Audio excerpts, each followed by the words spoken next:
హరే కృష్ణ. హరే కృష్ణ అందరికీ. 18 రోజులలో భగవద్గీత అవగాహనము అనేటువంటి ఈ కార్యక్రమానికి మీ అందరికీ కూడా ఇస్కాన్ శ్రీ శ్రీ రాధా గోవింద ఆలయము మంగళూరు కర్ణాటక నుండి స్వాగతం తెలియచేస్తూ ఉన్నాము. 18 రోజులలో భగవద్గీత అవగాహన 52వ బ్యాచ్లో మనము ఈరోజు భగవద్గీత యథాతథములోని 7వ అధ్యాయమైనటువంటి భగవద్విజ్ఞానము అనేటువంటి అధ్యాయాన్ని ఇస్కాన్ వ్యవస్థాపక ఆచార్యులైనటువంటి శ్రీల ప్రభుపాదుల వారి యొక్క బోధనల ఆధారంగా ఈ అధ్యాయాన్ని అవగాహన చేసుకోవడానికి ప్రయత్నం చేద్దాము. హరే కృష్ణ. సో మనము ఇప్పటి వరకు భగవద్గీత యథాతథంలోని 6 అధ్యాయాలను పూర్తి చేసుకున్నాం. అంటే ఇప్పటికు మనము భగవద్గీత 3 విభాగాలుగా ఉన్నటువంటిది.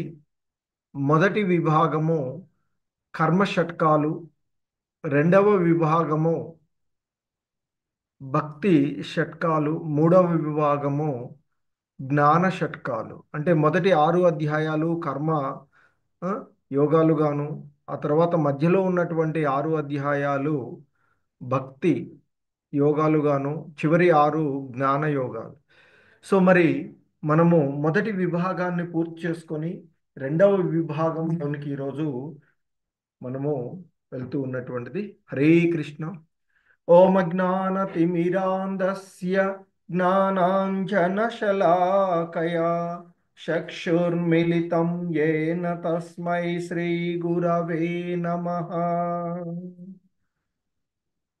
श्रीचैतन्यमनोभीष्टं स्थापितं येन भूतले स्वयं रूपः कदा मह्यं ददाति स्वापदान्तिकम्. वन्देऽहं श्रीगुरो श्रीयुतपदकमलं श्रीगुरून् वैष्णवांश श्रीरूपं साग्रजातं सहगण रघुनाथान्वितं तं सजीवं साद्वैतं सावधूतं परिजनसहितं कृष्णचैतन्यदेवं श्रीराधाकृष्णपादान् सहगणललिता श्रीविशाखान्वितांश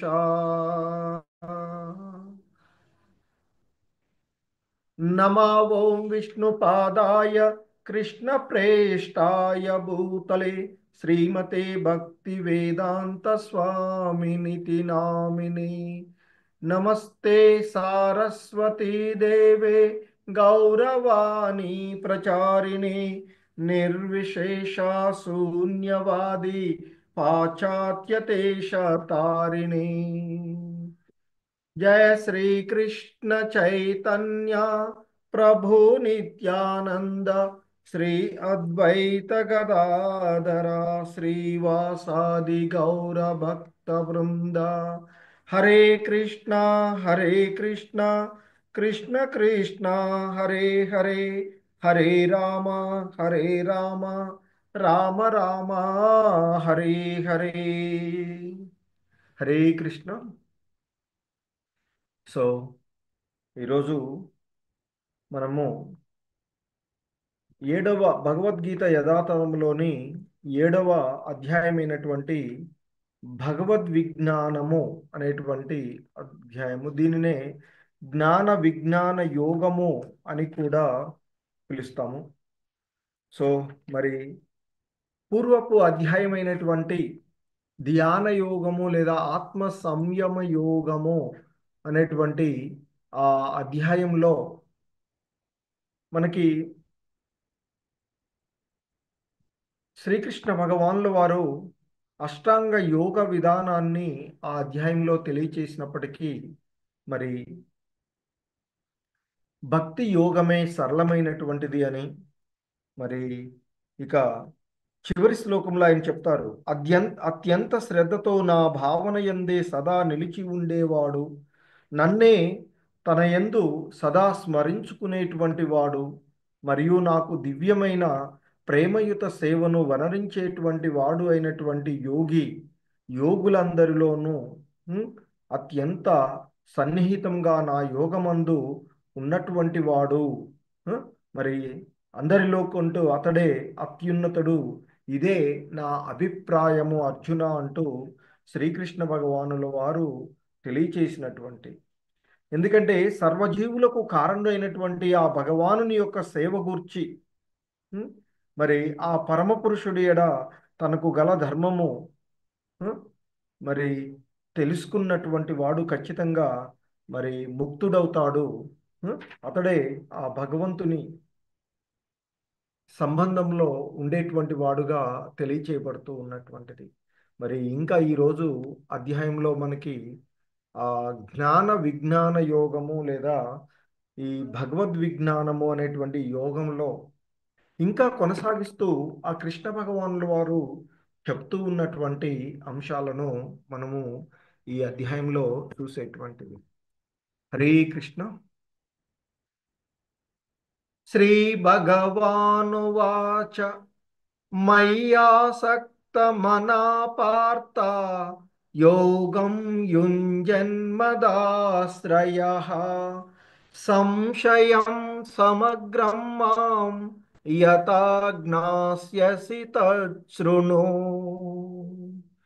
సో మరి ఇంకా ఆ కృష్ణ భగవానుల వారు చెప్తూ ఉన్నాడు, ఓ పార్థ, మనసు నా మీదే నిలిపి నన్నే ఆశ్రయించి ధ్యాన యోగాన్ని ఆచరిస్తూ సందేహం లేకుండా సమగ్రముగా నన్ను ఎలా తెలుసుకోగలవో వివరిస్తాను విను అర్జున అంటూ మరి ధ్యానం ద్వారా ఆ భగవంతుణ్ణి ఎలా చేరుకోవచ్చో తెలియచేసేటువంటి విషయాన్ని మరి ఈ భగవద్గీత సప్తమాధ్యాయమైనటువంటి భగవద్విజ్ఞానంలో కృష్ణ భక్తి భావన రస ఆ తత్వాన్ని మనకి తెలియచేస్తూ ఉన్నారు. అందుకే ఆయన అంటున్నారు, ఓ అర్జున, మనసు నా మీదే నిలిపి నన్నే ఆశ్రయించి ధ్యాన యోగాన్ని ఆచరిస్తూ సందేహం లేకుండా సమగ్రంగా నన్ను ఎలా తెలుసుకోగలవో వివరిస్తాను విను అంటూ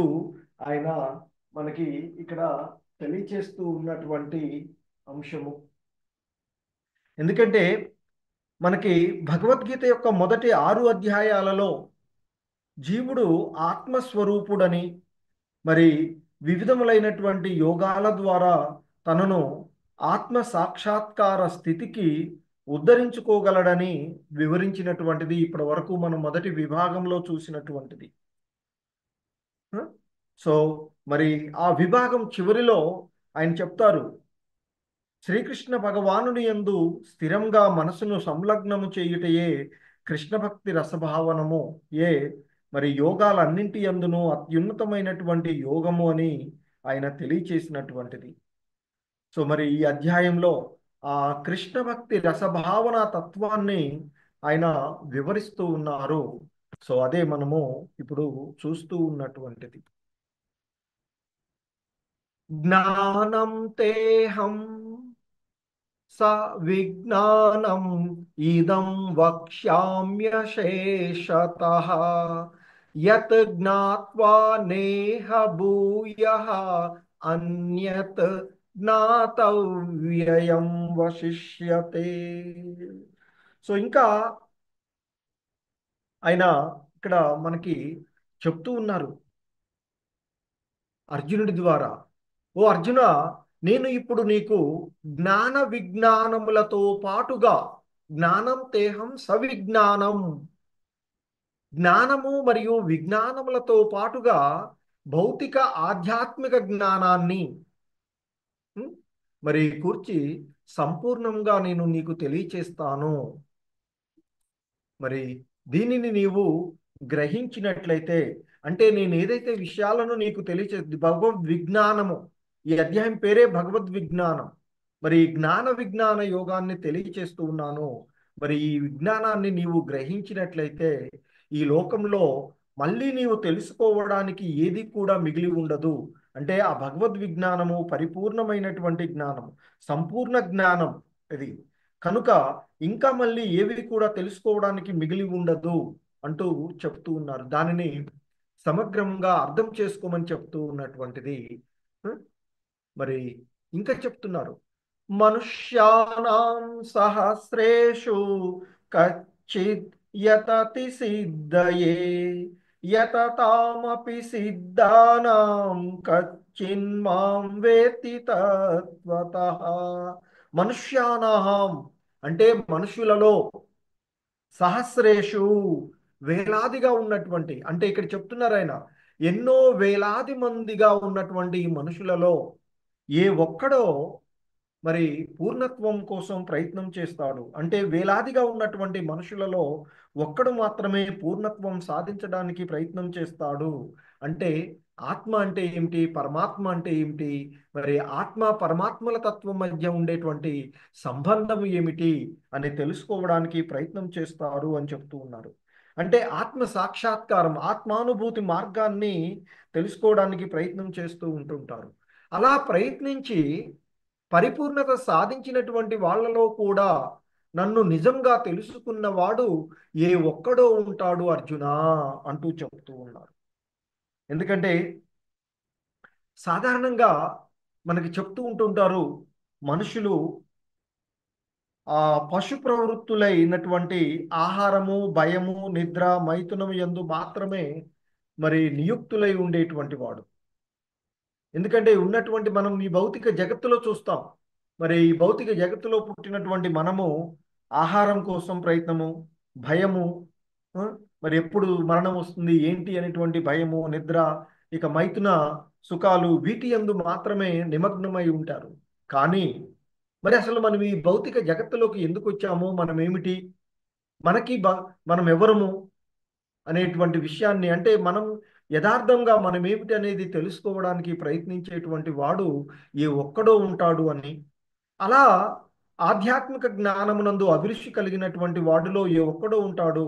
మరి అలా ఉన్నటువంటి అందులో కూడా మరి పరిపూర్ణతను సాధించినటువంటి వాళ్ళలో ఆ భగవంతుణ్ణి యథార్థంగా తెలుసుకున్నటువంటి, అంటే శ్రీకృష్ణుడే సర్వకారణ కారకుడు, దేవాది దేవుడు, ఆది పురుషుడు, గోవిందుడు అయి ఉన్నటువంటి విషయాన్ని తెలుసుకున్నవాడు మరలా ఏ ఒక్కడో ఉంటాడు. అటువంటి వాళ్ళలో కూడా మళ్ళీ భగవంతుని యథార్థంగా తెలుసుకున్నటువంటి వాడు. ఎందుకంటే బ్రహ్మ సమితిలో చెప్తాడు, బ్రహ్మ సాక్షాత్తు బ్రహ్మ, మరి ఈశ్వర పరమ కృష్ణ సచ్చిదానంద విగ్రహ అనాదిరాదిర్ గోవింద సర్వకారణ కారణం. సో మరి శ్రీకృష్ణుడే దేవాది దేవుడు అని, సర్వకారణ కారకుడు అని, ఆది పురుషుడు, గోవిందుడు, అటువంటి ఆయనకి నా ప్రణామాలు అంటూ బ్రహ్మే చెప్తుంటుంటాడు. సో మరి ఆ విధంగా మరి అర్థం చేసుకోవడము ఆ, చాలా అరుదుగా ఉంటారు అనేటువంటి విషయాన్ని మనకి ఇక్కడ చెప్తూ ఉన్నటువంటిది. ఇంకా చెప్తున్నారు, భూమిరాపో నలో వాయు కమ్మనో బుద్ధిరేవ చ అహంకార ఇతీయం మే భిన్న ప్రకృతిరష్టత. సో ఇంకా చెప్తున్నారు, ఓ అర్జున, భూమి, జలము, అగ్ని, వాయువు, ఆకాశము, ఉం? మనసు, బుద్ధి, అహంకారము అని 8 విధాలుగా నా యొక్క ఆ, మాయశక్తి విభజింపబడి ఉన్నది, నా యొక్క భిన్న ప్రకృతి అనబడుతుంది అర్జున అంటూ చెప్తున్నారు. సో మరి ఆ భగవంతుని ఇక్కడ మనకి భూమి, జలము, నీరు, అగ్ని, ఆ వాయువు, గాలి, ఆకాశము, అలాగే ఇవి ఆ పంచమహాభూతాలుగా చెప్పబడేవి. అలాగే ఇవి స్థూల అంశాలు అని చెప్తారు. భూమి, జలము, అగ్ని, వాయువు, ఆకాశము అనేవి ఈ 5 కూడా స్థూల అంశాలు. అలాగే మనసు, బుద్ధి మరియు అహంకారము అనేటువంటి సూక్ష్మ అంశాలు. సో మరి ఈ 8 విధాలుగా ఆ భగవంతుని యొక్క భిన్న ప్రకృతి అని చెప్పబడుతుంది. ఈ సముదాయం ఏదైతే ఉందో, ఈ 8 అంశాల యొక్క సముదాయం ఏదైతే ఉందో అది భిన్న ప్రకృతిగా చెప్పబడుతుంది అంటూ చెప్తూ ఉన్నటువంటిది. ఆ? మరి ఈ భౌతిక జగత్ సృష్టి కోసం మరి దేవాది దేవుడైనటువంటి శ్రీకృష్ణ భగవానుడు ఆ సంపూర్ణంగా స్వ అంశ అయినటువంటి ఆ భగవంతుని యొక్క స్వ అంశ అయినటువంటి అది ఆ మూడు విష్ణు రూపాలను దాలుస్తూ ఉంటుంది ఈ భౌతిక జగత్తు సృష్టి కొరకై అని చెప్తూ ఉంటుంటారు.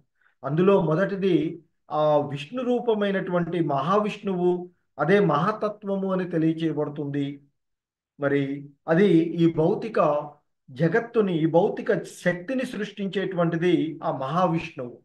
మరి రెండవ రూపమైనటువంటి ఆ భగవంతుని యొక్క స్వ అంశం నుంచి వచ్చినటువంటి రెండవ రూపము గర్భోదక సాయి విష్ణువు అని చెప్తూ ఉంటుంటారు.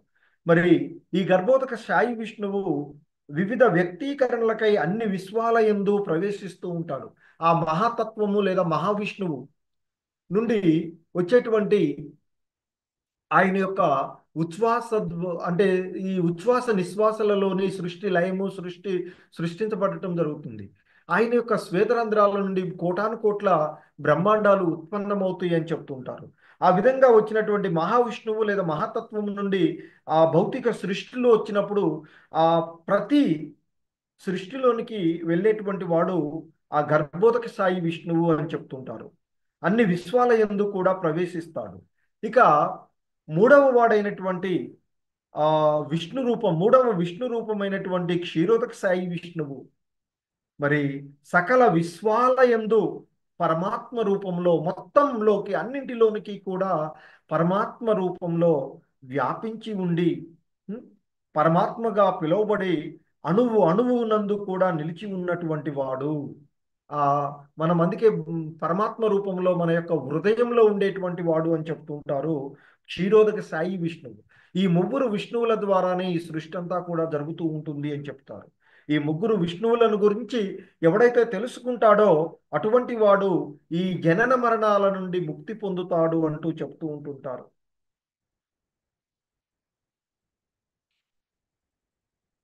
సో ఇంకా చెప్తున్నారు, अपरेयमितस्त्वन्यां प्रकृतिं विद्धि मे परां जीवभूतां महाबाहो ययेदं धार्यते జగత్. సో మరి ఇంకా ఆ అర్జునుని అంటూ ఉన్నాడు కృష్ణ భగవానుల వారు, ఓ మహాబాహువులు కలిగిన వాడా అర్జునా, మరి ఇక ఇప్పుడు చెప్పింది నా యొక్క అపర ప్రకృతి, ఆయన యొక్క భిన్న ప్రకృతిగా చెప్పారు కదా, ఆ భిన్న ప్రకృతి ఏదైతే ఉందో దానిని అపర ప్రకృతి అని అంటారు. ఉం? సో మరి ఆ, వాటికి భిన్నంగా దానికి అతీతంగా నా పరాప్రకృతి ఉంటుంది. అపర ప్రకృతి పరాప్రకృతి అని చెప్తారు ఆయన యొక్క శక్తులు. అందుకే వాటికి అన్యంగా న్యూనమైనటువంటి ప్రకృతిని ఉపయోగించుకొని జీవులతో కూడి ఉన్నటువంటి నా ఉన్నతమైనటువంటి శక్తి వేరొకటి ఉన్నది అని చెప్తున్నారు. అదే ఈ జగత్తు యందు ఉన్నటువంటి జీవరాశులకు మూల ఆధారమై ఉన్నటువంటి జీవాత్మలను కలిగి ఉన్నది అని చెప్తున్నారు. అంటే జీవులు ఆ శ్రీకృష్ణ భగవానుల వారి యొక్క ఉన్నతమైనటువంటి ప్రకృతి అంటే ఆ ఈ శక్తికి చెందినవిగా చెప్పబడుతూ ఉన్నవి. అంటే ఒకటి భౌతికమైనటువంటి జడ పదార్థము, అలాగే జీవ పదార్థాలు, ఇవి రెండు కూడా భగవంతుని ద్వారా వచ్చినవే. ఈ జడ పదార్థాలు ఆయన యొక్క అపర శక్తి కాగా ఆ, మరి జీవాలు ఇవి ఆయన యొక్క పరాశక్తి అనేటువంటిది చెప్తూ ఉన్నారు. భూమి, జలము, అగ్ని, వాయువు, ఆకాశము, మనసు, బుద్ధి, అహంకారము అనేటువంటి ఆ వివిధ అంశాలుగా ప్రదర్శించబడేటువంటి ఆ భౌతిక పదార్థము ఏదైతే ఉందో మరి అది ఉం, న్యూనమైనటువంటి అంటే అపర శక్తిగా చెప్పబడుతూ ఉంది. మరి దానిని ఉపయోగించుకునేటువంటి ఆ మనస్సుతో కూడినటువంటి సూక్ష్మ విషయాలు మరి ఆయన యొక్క పరాశక్తిగా ఇక్కడ చెప్పబడుతూ ఉన్నటువంటిది. ఏ తద్యోనీని భూతాని సర్వాణీత్యుపదారయ అహం కృత్స్ననస్య జగతః ప్రభవ ప్రళయస్తతా. మరి ఇంకా ఆయన చెప్తున్నారు, మరి ఓ అర్జున, నా ఈ రెండు ప్రకృతుల నుంచే సమస్త జీవులు పుడుతూ ఉన్నాయి అని నీవు గ్రహించు. అందువల్ల సర్వ జగత్తు ఆవిర్భవించడానికి మరియు అంతం కావడానికి నేనే కారణము అని కూడా నీవు తెలుసుకోవాలి అర్జున అంటూ చెప్పబడుతూ ఉన్నటువంటి అంశము. మరి సృజించబడినటువంటి సర్వజీవులకు ఈ రెండు ప్రకృతులే ఆ, కారణములై ఉన్నటువంటి విషయాన్ని చెప్తూ ఉన్నారు. మరి ఈ జగత్తునందలి భౌతిక ఆధ్యాత్మిక ఉం, అయినటువంటి సర్వములకు మూలము మరియు ప్రళయము నేనే అని నీవు ఉం, తెలుసుకోవాలి. అందుకే చెప్తున్నారు ఆయన. అందువల్ల సర్వ జగత్తు ఆవిర్భవించడానికి అంతం కావడానికి అంటే ఈ భౌతిక ఆధ్యాత్మిక జగత్తు ఉం, ఉద్భవించడానికి మరియు ప్రళయం కావడానికి ఆయన యొక్క ఉచ్ఛ్వాస నిశ్వాసల ద్వారానే ఆయన ఇవి జరుగుతూ ఉంటాయని చెప్తారు. ఆయన తీసుకునే శ్వాసలో ఆయనలో లీనమవడము, మళ్ళీ ఆయన ఇచ్చేసినప్పుడు బయటికి రావడము జరుగుతూ ఉండేటువంటిదిగా చెప్పబడుతూ ఉంది. ఇంకా చెప్తున్నారు ఆయన, మత్త పరతరం నాణ్యత్ కించిదస్తి ధనం జయా మయి సర్వమిదం ప్రోతం సూత్రే మణిగణా ఇవ. సో ఇంకా చెప్తూ ఉన్నారు ఆ కృష్ణ భగవానుడు అర్జునుడితో, ఓ ధనంజయ, నాకంటే శ్రేష్టమైన సత్యము ఇంకొకటి లేదు. ఈ సృష్టిలో ఆ భగవంతుణ్ణి మించినది మరొకటి లేదు అనేటువంటిది ఆ, మరి ఇక్కడ చెప్పబడుతూ ఉన్నది. ముత్యాలను హారంగా దారము కలిపి నిలిపినట్లు ఈ సమస్త జగత్తు నాపైనే ఆధారపడి ఉన్నది అంటూ చెప్తూ ఉన్నటువంటిది. ఈ సృష్టిలో ప్రతిదీ కూడా మహావిష్ణువు ఇది ఇక్కడ ఆయన నుండే, ఆయన యొక్క ఈ శ్వేత రంధ్రాల నుండి, ఆయన యొక్క శ్వాస నుండి కోటాను కోట్ల బ్రహ్మాండాలు ఉత్పన్నమవుతాయి. ప్రతి బ్రహ్మాండంలోనికి గర్భోదయ స్థాయికి విష్ణువు వెళ్తాడు, వాటిని వ్యక్తీకరిస్తాడు. ఆ తర్వాత ఇక క్షీరోదక సాయి విష్ణువుగా ఈ మొత్తం విశ్వాలన్నింటిలో కూడా సూక్ష్మాతి సూక్ష్మంగా పరమాణువు కంటే పరమాణు అంటే సూక్ష్మంగా ఉండి మొత్తంలో కూడా వ్యాపించి ఉండేటువంటిది ఆయన చెప్తున్నారు. ఉం? సో మరి భగవద్గీతకు సంబంధించినంత వరకు, ఎందుకంటే పరతత్వము సాకారమా లేదా నిరాకారమా అనేటువంటి విషయం పైన మనకి సాధారణంగా వివిధ రకాలైనటువంటి వాదనలు ఉంటాయి. కానీ భగవద్గీతకు సంబంధించినటువంటి వరకు పరతత్వం అంటే దేవదేవుడైనటువంటి శ్రీకృష్ణుడే. అదే విషయం ఈ భగవద్గీతలో మనకి ప్రతి చోట నిర్ధారింపబడుతూ ఉన్నటువంటిది. సో ఇంకా చెప్తున్నారు ఆయన, రసోహముప్సు కౌంతేయ ప్రభాస్మి శశి సూర్యయోః ప్రణవ సర్వ వేదేషు శబ్దకే పౌరుషం నృషః. సో ఇంకా చెప్తున్నారు, ఓ కుంతిపుత్రుడా అర్జున, నేను నీటి యందు రుచిని, సూర్య చంద్రుల యందు కాంతిని అయి ఉన్నాను. వేద మంత్రముల యందు ఓంకారమును నేనే, ఆకాశమునందు శబ్దమును మరియు నరుని యందు సామర్థ్యము నేనే అంటూ చెప్తూ ఉన్నారు.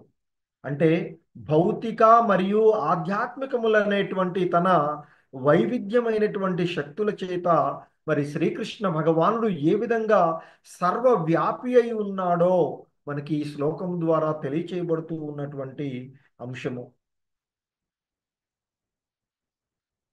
ఎందుకంటే ఆయన యొక్క వివిధ శక్తుల ద్వారా భగవానుడు తొలుత ఉం, మరి నిరాకార రూపంగా మనకి అనుభవంలోనికి వచ్చేటువంటిది.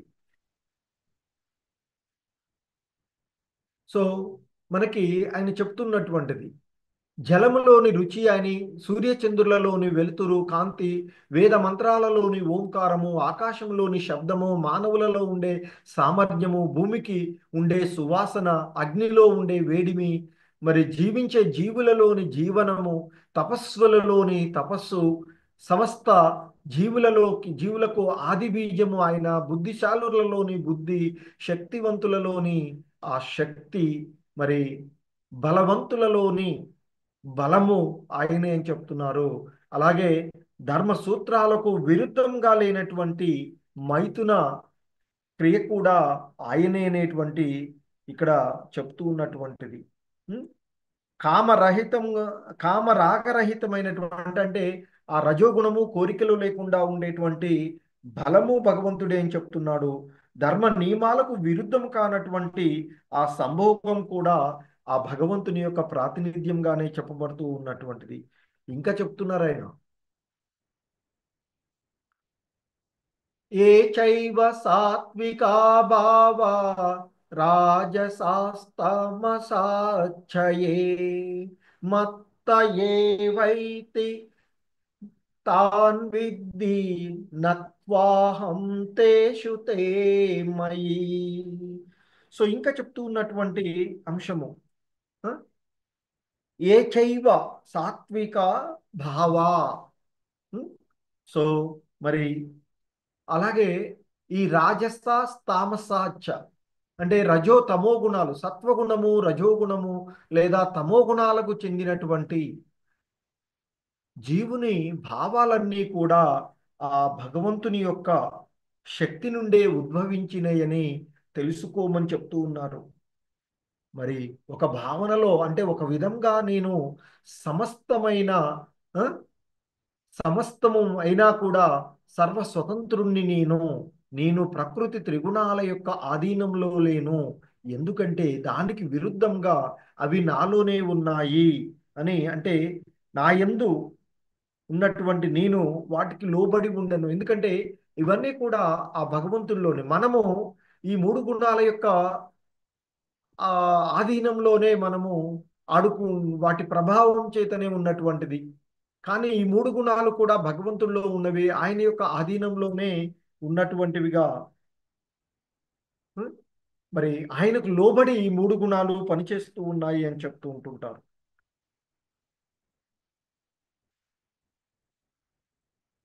ఇంకా చెప్తున్నారు, త్రిభిర్గుణమయైర్భావైః ఏభి సర్వమిదం జగత్ మోహితం నాభిజానాతి మామేభ్య పరమవ్యయం.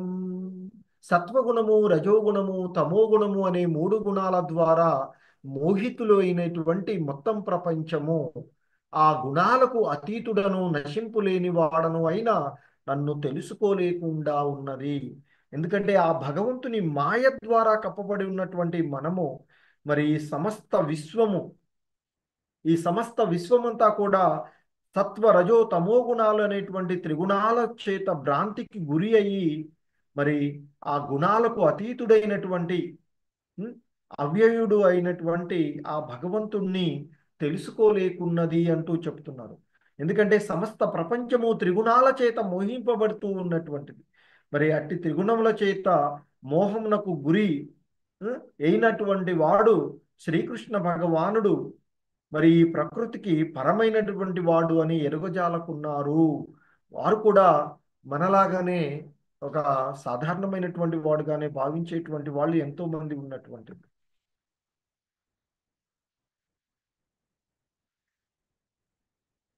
ఇంకా చెప్తున్నారు ఆయన, దైవీ హేషా గుణమయీ మమ మాయా దురత్యయా మామేవ ఏ ప్రపద్యంతే మాయామేతాం తరంతి తే.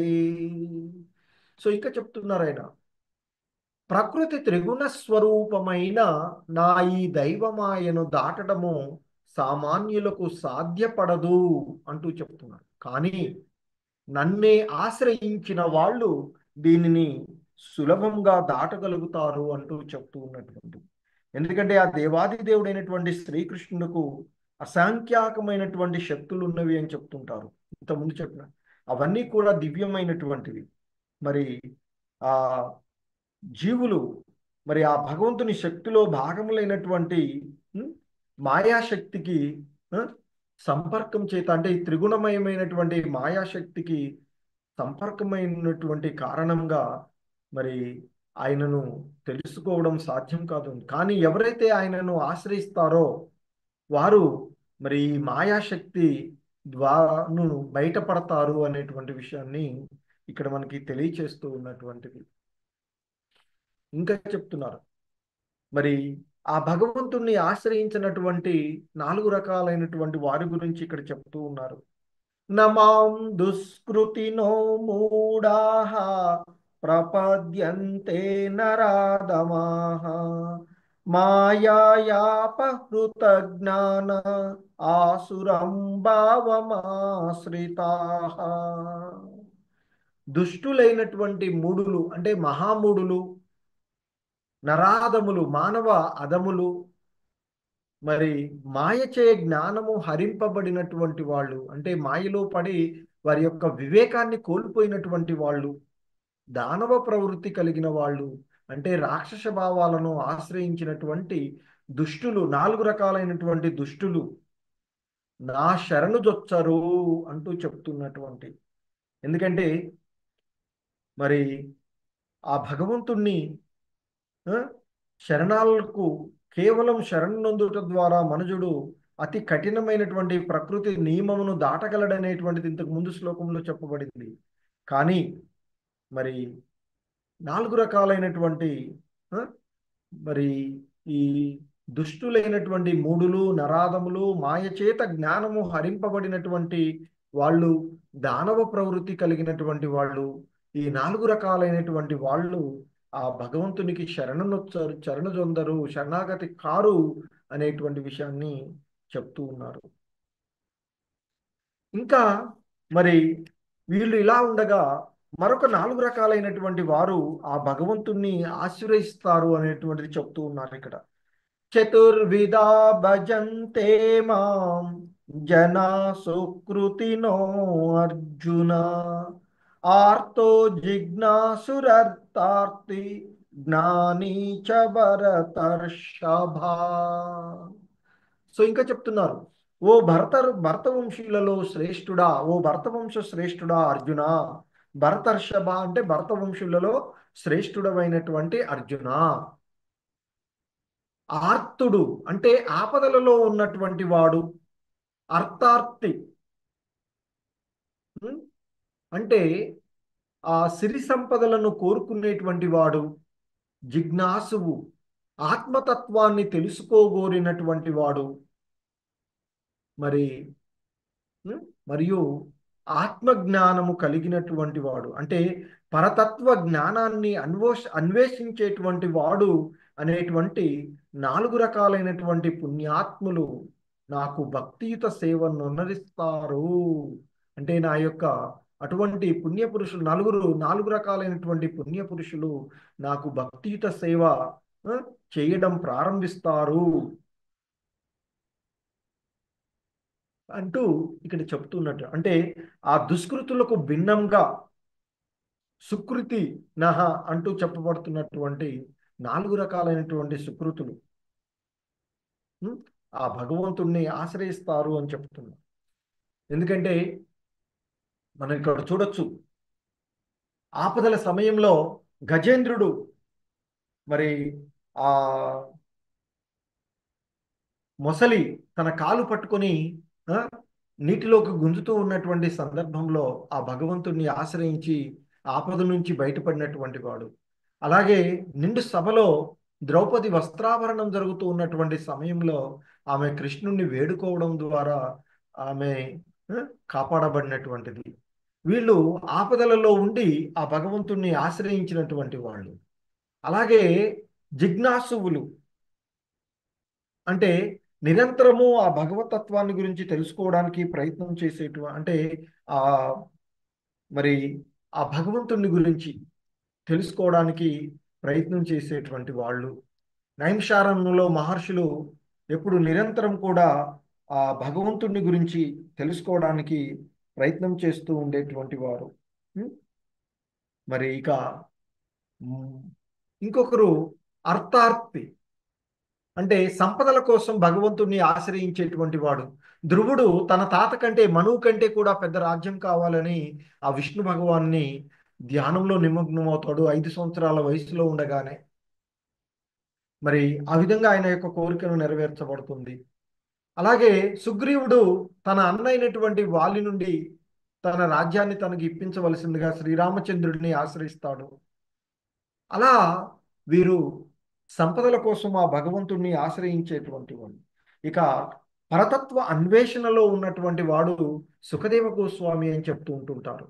ఈయన వ్యాసుల వారి యొక్క కుమారుడు. తల్లి గర్భంలో ఉండి బయటికి రావడానికి కూడా నిరాకరిస్తాడు. ఎందుకంటే బయటకు వస్తే ఈ మాయ చేత నేను ప్రభావితుడును అవుతాను అంటూ దాదాపుగా ఆ, 14, 16 సంవత్సరాలు 15 సంవత్సరాల వరకు తల్లి గర్భంలోనే ఉన్నాడు అని చెప్తుంటారు ఆ సుఖదేవ గోస్వాముల వారు. సో ఆయన ద్వారానే పరీక్షిత్కి మనకు మహాభారతం చెప్పబడినటువంటిది సుఖదేవ గోస్వామి. మరి అలా ఆ పరతత్వ జ్ఞానం అన్వేషించేటువంటి వారు జ్ఞానాభిలాషి అంటాం వారిని. సో జ్ఞాని. మరి అటువంటి ఆ పరతత్వ జ్ఞానాన్ని అన్వేషించేటువంటి వారు కూడా ఉంటారు. వీళ్ళు నలుగురు ఆ భగవంతుణ్ణి ఆశ్రయిస్తారు. వీళ్ళు నలుగురు కూడా పుణ్యాత్ములుగానే చెప్పబడుతూ ఉంటారు. మరి అటువంటి వీరిలో ఆ, ఎవడు ఉత్తముడు ఈ నలుగురిలో కూడా అనేటువంటిది ఇక్కడ మనకి చెప్తూ ఉన్నారు కృష్ణ భగవానుల వారు.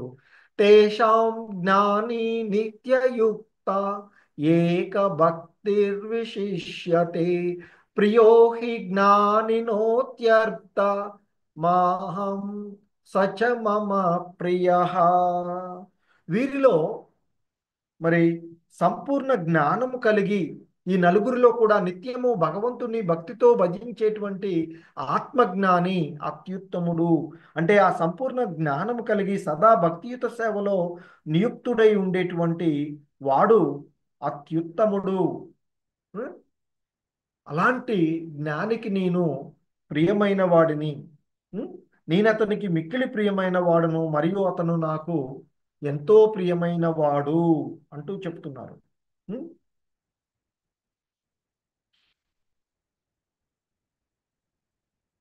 సో ఇంకా చెప్తున్నారు మరి జ్ఞానులలో భక్తులు ఉత్తమమైన వారు అంటూ ఇంకా చెప్తున్నటువంటి అంశము మనకి ఇక్కడ. ఉదార సర్వ ఏవైతే జ్ఞాని త్వాత్మైవ మే మతం ఆస్థిత సహి యుక్తాత్మా మామేవానుత్తమాం గతిం. ఈ భక్తులందరూ నిశ్చయంగా ఉదారులే అయినను వీరిలో నా జ్ఞానమునందు స్థితుడై ఉన్నవాడు.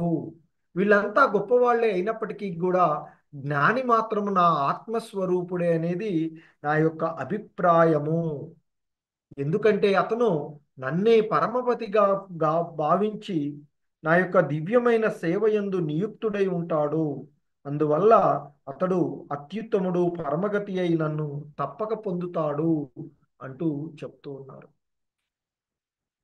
మరి అటువంటి శుద్ధ భక్తుడు చాలా అరుదుగా ఉంటాడు అంటూ చెప్తున్నారు ఈ శ్లోకంలో కృష్ణ భగవానులో. బహునాం జన్మనామంతే జ్ఞానవాన్ మాం ప్రపద్యతే వాసుదేవ సర్వమితి స మహాత్మా సుదుర్లభ. ఇంకా చెప్తున్నారు మరి ఈ అనేక అనేక జన్మలలో ఆచరించిన పుణ్యకర్మల కారణంగా అంటే సంపూర్ణ జ్ఞానం కలిగిన వాడు బహుజన్మ మృత్యువుల పిదప అనేక జన్మలలో ఆచరించినటువంటి పుణ్యకర్మల ఫలితంగా జ్ఞాని ఉం? చివరకు జగత్తు సర్వము వాసుదేవమయము అనే జ్ఞానంతో ఆ భగవంతుణ్ణి ఆశ్రయిస్తాడట. మరి ఈ లోకంలో అటువంటి మహాత్ముడు ఉం, చాలా అరుదుగా ఉంటాడు. మహాత్మా సుదుర్లభ అంటూ చెప్తున్నటువంటి అటువంటి మహాత్ములు చాలా దుర్లభుడు అని చెప్తున్నారు. తక్కువగా ఉంటారు అనేటువంటి విషయాన్ని చెప్తూ ఉన్నటువంటిది. మరి ఇంకా చెప్తున్నారు భౌతిక వాంఛల చేత జ్ఞానము అపహరింపబడి ఉం, మరి దేవతలకు శరణాగతులవుతారు. వారి స్వభావాన్ని అనుసరిస్తూ దేవతలను ప్రసన్నం చేసుకోవడానికి ఆయా కర్మకాండలను వారు ఆచరిస్తారు అంటూ చెప్తూ ఉన్నటువంటిది.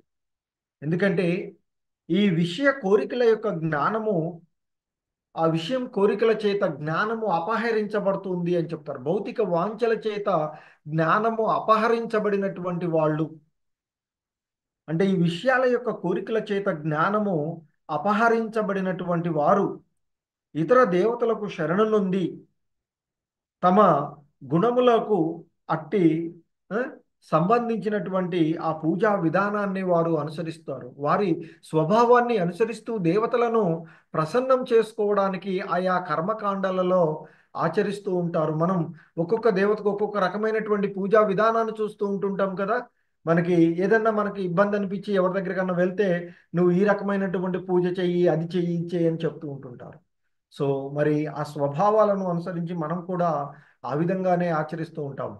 ఆరోగ్యం సరిగా లేకపోతే ఆ, మరి సూర్యుడిని పూజించమని, తొందరగా వివాహం కావాలంటే శివపార్వతులను పూజించమని, ఆ, కష్టాలుంటే విఘ్నేశ్వరుని పూజించమని, ఆ విధంగా జ్ఞానం కావాలంటే సరస్వతీ మాతను పూజించమని, వివిధ రకాలుగా మనకి ఆ వారి యొక్క స్వభావాన్ని అనుసరించి ఆ దేవతలను ప్రసన్నం చేసుకోవడానికి ఆ రకమైనటువంటి కర్మకాండల్లో ఆ, నిమగ్నమవుతారు అర్జున అంటూ చెప్తూ ఉన్నటువంటిది.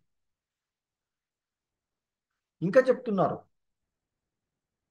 యో యో యాం యాం తనుం భక్తః శ్రద్ధయార్చితుమిచ్చతి తస్య తస్యాచలాం శ్రద్ధాం తామేవ విదదామ్యహం. సో ఇంకా చెప్తున్నారు, మరి ఓ అర్జున, పరమాత్మునిగా నేను ప్రతి వారి హృదయమునందు ఉన్నాను. పరమాత్మునిగా నేను ప్రతి వారి యొక్క హృదయాలలో నిలిచి ఉంటాను. ఆ? మరి ఎవరైని ఒక దేవతను పూజింపగోరినంతనే నేను అతని యొక్క శ్రద్ధను ఆ, స్థిరం చేసి ఆ దేవతలకు అతడు భక్తులు అయ్యేటట్లుగా చేస్తాను అంటూ చెప్తున్నా. సో మరి ఆ భగవానుడు సర్వజీవులకు కొంత స్వతంత్రత, పరిమితులతో కూడినటువంటి స్వతంత్రాన్ని ఇస్తూ ఉన్నారు. కాబట్టి మరి మనిషి ఆ విషయభోగాలను అనుసరించి అతను వాటిని వాంఛించినప్పుడు, ఆ విషయాలకు సంబంధించిన దేవతల ద్వారా పొందగోరినప్పుడు, మరి ఆ వారి యొక్క హృదయాలలో ఉన్నటువంటి ఆ భగవానుడు వారి భావనలను అవగాహన చేసుకుని వారు కోరుకున్నట్లుగానే ఆ, అవకాశాన్ని కల్పిస్తాడు అని చెప్తూ ఉన్నారు. సతయా సతయా శ్రద్ధయా యుక్తః తస్యారాధనమిహాతే లభతే చ తత కామాన్ మయైవ విహితాన్ హితాన్. సో ఇంకా చెప్తున్నారు, మరి అలాంటి శ్రద్ధ, విశ్వాసము కలిగి ఉన్నటువంటి మనిషి, భక్తులు ఆ దేవతని పూజించును మరియు కోరుకున్న వాటిని పొందును. మరి మనం ఆ దేవతలను ఆశ్రయించి వారిని పూజించినప్పుడు వారు కూడా మనం కోరుకున్నటువంటి కోరికలన్నింటినీ నెరవేరుస్తారు అని చెప్తూ ఉన్నారు. కానీ నిజానికి ఆ ప్రయోజనాలన్నీ కేవలము నా ద్వారానే ఇవ్వబడుతూ ఉన్నాయి. ఎందుకంటే మరి వాస్తవానికి ఆ వరాలన్నీ కూడా, ఆ కోరికలన్నీ కూడా మరి ఆ భగవంతుని చేతనే. ఎందుకంటే శ్రీకృష్ణుని అనుజ్ఞ లేనిదే దేవతలు తమ భక్తులకు ఎట్టి వరాలను వసగలేరు అని చెప్తూ ఉంటుంటారు. ఎలాగైతే ఒక మంత్రివర్గంలో ప్రధానమంత్రి లేదా ముఖ్యమంత్రి అనుమతి ద్వారా వారు ఇతర మంత్రులు మంత్రివర్గంలో వారి యొక్క, అంటే వారి శాఖలకు సంబంధించిన వాటిని ఆ, ఇతరులకు చేస్తూ ఉంటారో, అదేవిధంగా మరి ఇక్కడ ఈ దేవతలందరూ కూడా ఆ భగవంతుని యొక్క ప్రతినిధులుగా ఉన్నటువంటి వివిధ కర్మలకు, ఎలాగైతే మనకు వివిధ శాఖలకు విద్యాశాఖ మంత్రి, హోంశాఖ మంత్రి, రక్షణ శాఖ మంత్రి ఆ విధంగా ఉన్నట్లుగా మరి ఆ భగవంతుని యొక్క ఆజ్ఞ మేరకు ఇతర దేవతలు ఆ, మరి వర్క్ అంటే ఉంటుంది. ఇవన్నీ కూడా మనం కోరుకున్నవి అన్నీ మనకి ఇస్తూ ఉన్నటువంటిది మరి ఆ భగవంతుని యొక్క ఆజ్ఞ మేరకే అనేటువంటి విషయాన్ని ఇక్కడ చెప్తున్నారు. ఎందుకంటే సర్వము శ్రీకృష్ణ భగవానుడికి చెందినదే అన్నటువంటి విషయము జీవులు మర్చిపోతారు, కానీ దేవతలు మాత్రము మర్చిపోరు. ఆ దేవతలు ఉం, మరి ఆ భగవంతుని యొక్క ఇచ్ఛానుసారమే పనిచేస్తూ ఉంటారు అని చెప్తుంటారు. ఇంకా చెప్తున్నారు, అంతవత్తు ఫలం తేషాం తద్ భౌ భవత్యల్పమేధసాం దేవాన్ దేవయజో యాంతి మద్భక్తా యాంతి మామపి.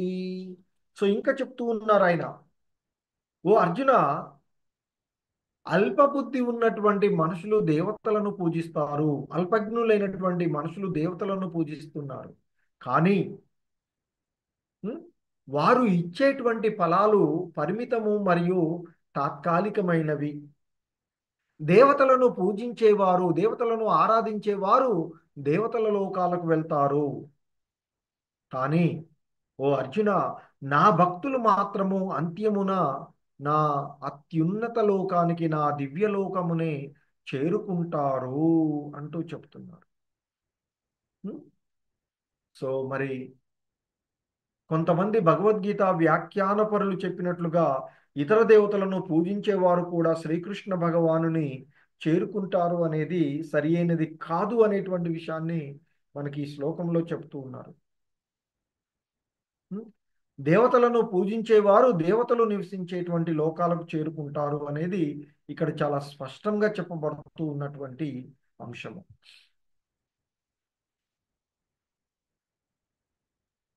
సో ఇంకా చెప్తున్నారు, అవ్యక్తం వ్యక్తిమాపన్నం మన్యంతే మామ బుద్ధయః పరం భావమజానంతో మమావ్యయమనుత్తమం.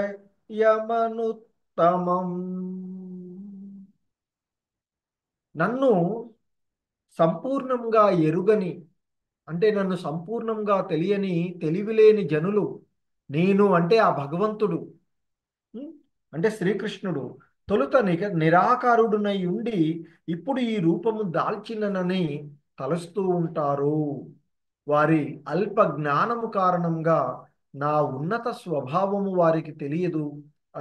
ఇది నశింపులేనిది మరియు మహోన్నతమైనది. అంటే నా యొక్క దివ్య భావనను ఎరుగలేరు అని చెప్తున్నారు. మరి దేవతలను పూజించేటువంటి వారు అల్పజ్ఞులు లేదా బుద్ధిహీనులు అని ఇక్కడ చెప్పబడినటువంటి విషయం. ఉం?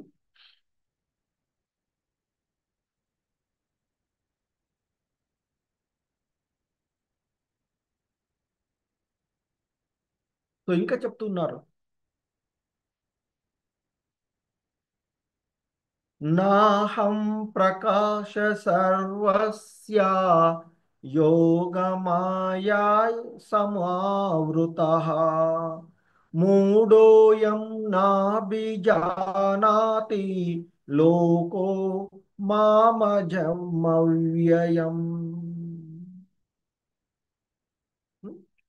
సో ఇక్కడ చెప్తున్నట్టు మూడులకు మరియు అల్పజ్ఞానులకు అంటే బుద్ధిహీనులకు నేనెప్పుడూ వ్యక్తము కాను. వారికి నేను యోగమాయ శక్తి ద్వారా కప్పబడి ఉన్న ఉం, మరి నేను గోచరించను. కాబట్టి వారు నేను పుట్టుక లేని వాడినని మరియు మార్పు చెందని వాడినని తెలుసుకోలేరు. అంటే ఆ మాయ చేత ఆవరించబడి ఉన్న కారణంగా వారు నేను అజేయుడును మరియు నాశనం లేని వాడను అని ఎరుగలేరు అని చెప్తారు. ఎందుకంటే శ్రీకృష్ణ భగవానుడు భూమిపై అవతరించినప్పుడు ఒకప్పుడు సర్వులకు దర్శనమొసగినప్పుడు మరి అది ఆయన అందరూ ఆయన్ని యథార్థంగా దర్శించుకోలేరు అనేటువంటి విషయాన్ని చెప్తూ ఉంటుంటారు. ఎందుకంటే మరి మరి కృష్ణుడు ఈ భూమి పైన అవతారం తీసుకున్నప్పుడు అందరు చూశారు కదా అంటారు. కానీ మరి ఆయనని అందరూ కూడా ఒక సాధారణమైనటువంటి మానవులాగా మాత్రమే దర్శించుకోగలరు. యథార్థంగా ఆయన్ని దర్శించుకున్నటువంటి వాళ్ళు చాలా తక్కువగా అరుదుగా మాత్రమే ఉంటారు. ఎందుకంటే మూఢులకు ఆ భగవంతుని యొక్క మాయాశక్తి ద్వారా మాయ ఉంటుంది, చీకటి అజ్ఞానం ద్వారా.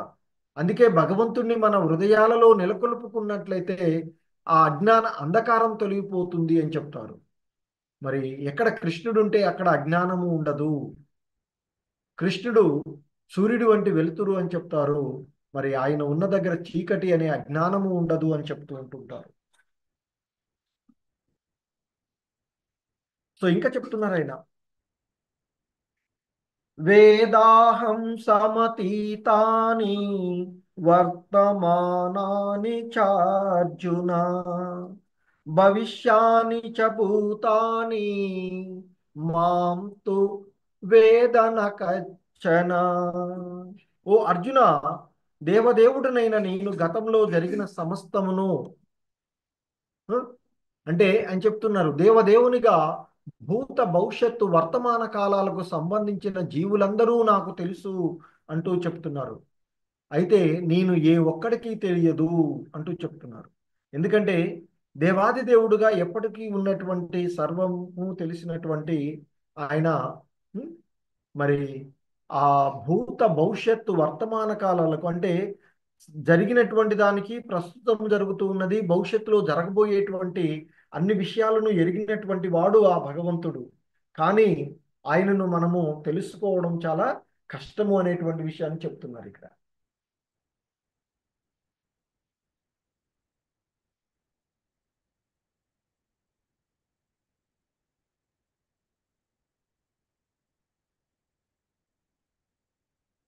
సో మరి ఆ భగవంతుడు మహాతత్వంగా ఆయన ద్వారానే ఈ కోటాను కోట్ల బ్రహ్మాండాలు, ఎన్నో బ్రహ్మాండాలు ఉంటాయని చెప్తారు. మనకు ఉన్నటువంటి బ్రహ్మ చతుర్ముఖ బ్రహ్మ మన బ్రహ్మాండంలో ఉన్నటువంటి వాడు. కానీ అష్టముఖ, ఆ, 16 ముఖాలు, 32 ముఖాలు, అట్లా 1000 ముఖాల వరకు ఉండేటువంటి బ్రహ్మలు ఉంటారు అని చెప్తూ ఉంటుంటారు. మన బ్రహ్మాండం 4 దిక్కులనే కలిగి ఉన్నటువంటిది, అష్టముఖి. అలా ఇంకా ఉండేటువంటి విషయాలుగా ఉండేటువంటివి. మనది చిన్న బ్రహ్మాండమే అని చెప్తూ ఉంటుంటారు. సో ఇలాంటి కోటాను కోట్ల బ్రహ్మాండాలు మహావిష్ణువు ద్వారా వస్తాయి. అందులో ప్రతి దానిలోనికి కూడా గర్భోదక సాయి విష్ణువు ప్రతిదాన్ని వ్యక్తీకరిస్తుంటాడు.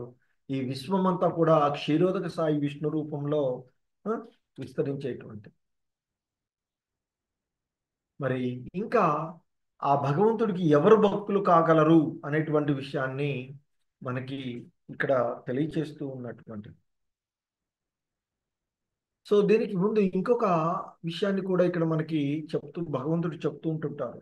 ఓ భరతవంశీయుడా, ఓ అర్జున, కోరిక మరియు ద్వేషముల వలన కలిగినటువంటి ద్వంద్వముల చేత మోహితులై జీవులందరూ మోహమందే జన్మించుచున్నారు. ఈ భౌతిక జగత్తులోకి మనము వచ్చినప్పుడు మోహంతోనే వస్తూ ఉన్నాము అనేటువంటి విషయాన్ని చెప్తూ ఉన్నటువంటిది ఇక్కడ. సో ఇంకా చెప్తున్నారు, ఏషాం త్వంతగత పాపం జనానాం పుణ్యకర్మణాం తే ద్వంద్వమోహ నిర్ముక్తా భజంతే మాం దృఢవ్రతాః. ఇంకా చెప్తున్నారు, పూర్వ జన్మలోను మరియు ప్రస్తుత జన్మలోను భక్తితో వ్యవహరించినటువంటి వ్యక్తులు వారి పాపాత్మకమైన చర్యలను పూర్తిగా నిర్మూలించబడి, ఉం, అంటే వారి యొక్క పాప ఫలాలను నశింప చేసుకొని మాయ యొక్క ద్వంద్వత్వము నుండి విముక్తి పొంది ఆ, మరి నా సేవలో నిశ్చయంతో నిమగ్నమై ఉంటారు అని చెప్తున్నారు. అంటే పూర్వజన్మల యందు మరియు ప్రస్తుత జన్మనందు కార్యాలను చేయడం వలన వారు చేసినటువంటి పాప ఫలాలన్నీ కూడా నశింప చేసుకొని ఈ మానవులు ఆ ద్వంద్వ మోహాల నుండి సంపూర్ణంగా విడివడిన వారై ఆ భగవంతుని యొక్క సేవ యందు దృఢవ్రతులై నిమగ్నమై ఉంటారు అంటూ చెప్తూ ఉన్నటువంటి అంశము మనము ఇక్కడ చూస్తూ ఉన్నటువంటిది. హరే కృష్ణ. ఇంకా చెప్తున్నారు, జరా మరణ మోక్షాయ మామాశ్రిత్య యతంతి యే తే బ్రహ్మ తద్విదు కృత్స్నన మధ్యాత్మం కర్మ చాకిలం. ముసలితనము నుండి మృత్యువు నుండి ముక్తిని పొందడానికి యత్నించే బుద్ధిమంతులు మరి ఆ భక్తి యోగంతో నన్ను ఆశ్రయిస్తారు అంటూ చెప్తున్నారు. అంటే ముసలితనము మరియు మృత్యువుల నుండి ముక్తి పొందడానికి యత్నించేటువంటి బుద్ధిమంతులైనటువంటి భక్తి వాళ్ళు ఆ భక్తి యోగంతో భగవంతుణ్ణి ఆశ్రయిస్తూ ఉన్నారని, మరి దివ్య కర్మలను గురించి సమస్తమును పూర్తిగా ఎరిగిన కారణంగా వారు ఆ బ్రహ్మస్వరూపులై ఉన్నారు, వారు కూడా బ్రహ్మమై అయి ఉన్నారు అని చెప్తూ ఉన్నారు. ఉం? ఎందుకంటే మనం ఇంతకు ముందు చూసినట్లుగా జన్మ, మృత్యువు, ముసలితనము, వ్యాధులు ఈ పాంచభౌతికమైనటువంటి దేహాన్ని మాత్రమే ప్రభావితం చేస్తాయి, అంతేకాని ఆధ్యాత్మికమైనటువంటి దేహాన్ని కాదు. ఉం? సో మరి జన్మ, మృత్యువు, ముసలితనము, వ్యాధులు ఆ, ఆధ్యాత్మిక దేహానికి లేని కారణంగా ఆధ్యాత్మిక దేహమును ఆ పొందినటువంటి వారు భగవానుని పార్శ్వాదులలో ఒకడై నిత్యము భక్తియుత సేవ చేస్తూ ఆ, మరి ముక్తి పొందినటువంటి వాడు అవుతారు. అందుకే అహం బ్రహ్మాస్మి, నేను బ్రహ్మను అనగా తాను వాస్తవానికి బ్రహ్మస్వరూపుడు అని ప్రతి ఒక్కళ్ళు తెలుసుకోవాలి అనేటువంటి చెప్తూ ఉంటుంటారు.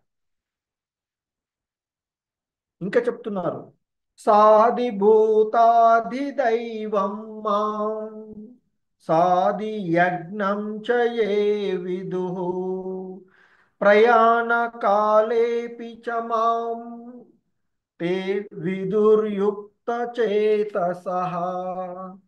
సో ఇంకా చెప్తూ ఉన్నారు, దేవాది దేవుడనైన నన్ను సమస్త జగత్తుకు, దేవతలకు, అన్ని యజ్ఞ పద్ధతుల యొక్క అధిపతిగా తెలుసుకుని నా పూర్తి భావనలో ఉన్నవారు మరణ సమయంలో నన్ను భగవంతునిగా తెలుసుకుని ఉంటారు. ఎవరైతే ఆయన చెప్తున్నారు, నా యందు సంలగ్నమైన చిత్తమును కలిగిన వారు దేవదేవుడైన నన్నే ఈ భౌతిక జగత్తుకు, సర్వదేవతలకు, సమస్త యజ్ఞాలకు సమస్త యజ్ఞాలను నియమించువానిగా తెలిసి మరణ సమయమునందు నన్ను ఆ, ఎరిగి ఉంటారు, అంటే అవగాహనతో ఉంటారు అని చెప్తున్నారు. అంటే కృష్ణ భక్తి భావన యందు నిలిచి ఉన్నటువంటి భక్తుడు దేవాది దేవుడైనటువంటి శ్రీకృష్ణుని సంపూర్ణంగా అవగాహనం చేసుకునే మార్గం నుండి ఎప్పుడు కూడా వైదొలగరు అంటూ చెప్తుంటారు. సో దానికి మనము ఆ భీష్మ పితామహుని చూడవచ్చు. హరే కృష్ణ. హరే కృష్ణ. అందరూ కూడా ఒకసారి చెప్పించండి, హరే కృష్ణ హరే కృష్ణ హరే కృష్ణ కృష్ణ కృష్ణ హరే హరే హరే రామ హరే రామ రామ రామ హరే హరే.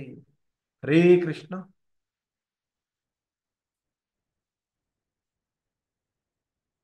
హరే కృష్ణ. ప్రభుజీ, మాతాజీ.